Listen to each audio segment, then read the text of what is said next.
Bonsoir, chers téléspectateurs amateurs de cuisine savoureuse et raffinée. Avec moi, mon amie assistante et goûteuse de toujours, José Tite Cuillère di Stasio. Bonsoir, José. Écoutez, c'est sublime. Aujourd'hui, je vous préparerai un plat fort simple qui me vient de ma grand-mère paternelle. Ma chère José, je vous aime bien, mais ce soir, je me passerai de vos services. Vous pouvez disposer. Écoutez, c'est Il s'agit d'un risotto, mais attention, pas un risotto ordinaire, car on le finit au four. Pour nous aider, je fais venir sur ce plateau Denis Chantron, ma grand-mère décédée en 1984 à l'âge de 83 ans, dans des circonstances inexpliquées. Hop! Salut, mon biquet. Ma grand-mère était française et elle a épousé Ettore Fiorati, un Italien de Turin aux occupations douteuses. De 25 ans, son aîné. Ils ont émigré au Canada dans les années 30. C'est sans doute de lui que vient cette recette de risotto. Tiens à moi. Moi aussi, mon loup. Ettore et Denise ont joué en 1938 à bord de l'Empress of Britain.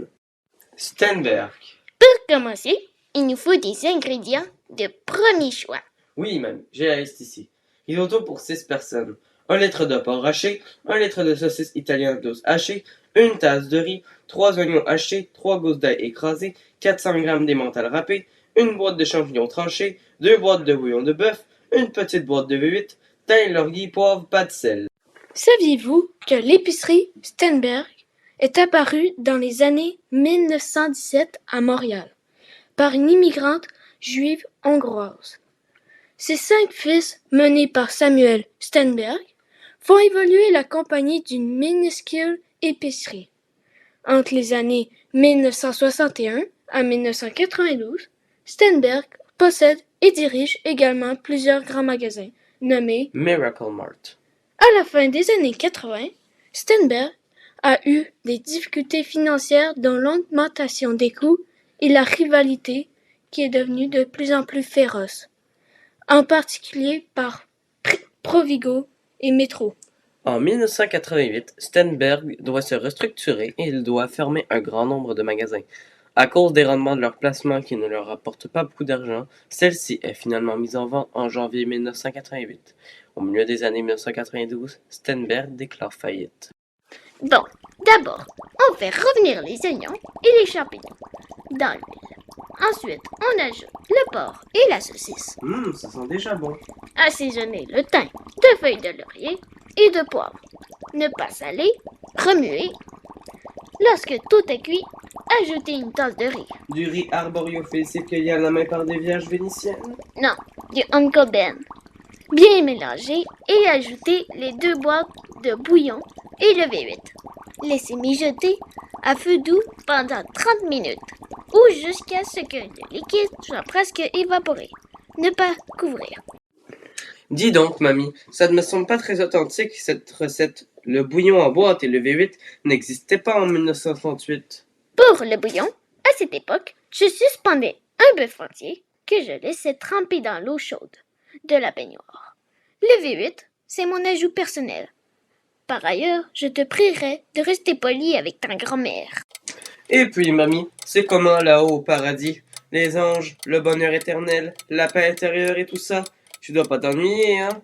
Mais, mon biquet, il n'y a rien. Il n'y a rien du tout après la mort. Toutes ces âneries ne sont que pure invention, destinées à rendre moins pénible le deuil de ceux qui restent. La réincarnation, le paradis, le purgatoire et tutti quanti, c'est de la bouillie pour les chats. Quoi? Tu veux dire qu'on meurt et... Exactement, mon biquet. C'est fini. Il n'y a rien. Que dalle. Mais alors, à quoi ça sert? Qu'est-ce qu'on fout tous ici sur Terre à naître et à crever inlassablement? Ben, c'est évident, non? Tu es là pour apprendre, rire, aimer, faire l'amour, jouer du piano, faire la cuisine, vivre quoi. Tu as une chance unique. Les humains, dans leur grande vanité, croient que leur mort ou leur après-vie sera différente de celle des animaux et autres créatures. C'est faux.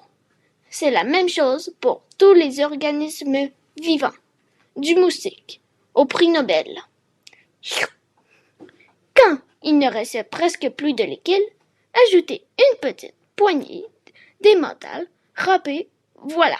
Ouais, je me demande si j'ai bien fait de t'inviter. Mais oui, te voilà fixé maintenant. Bien mélangé et transvasé d'un pyrex, attendre que tout refroidisse et couvrir du reste de l'emmental, faire cuire au four 20 minutes et gratiner.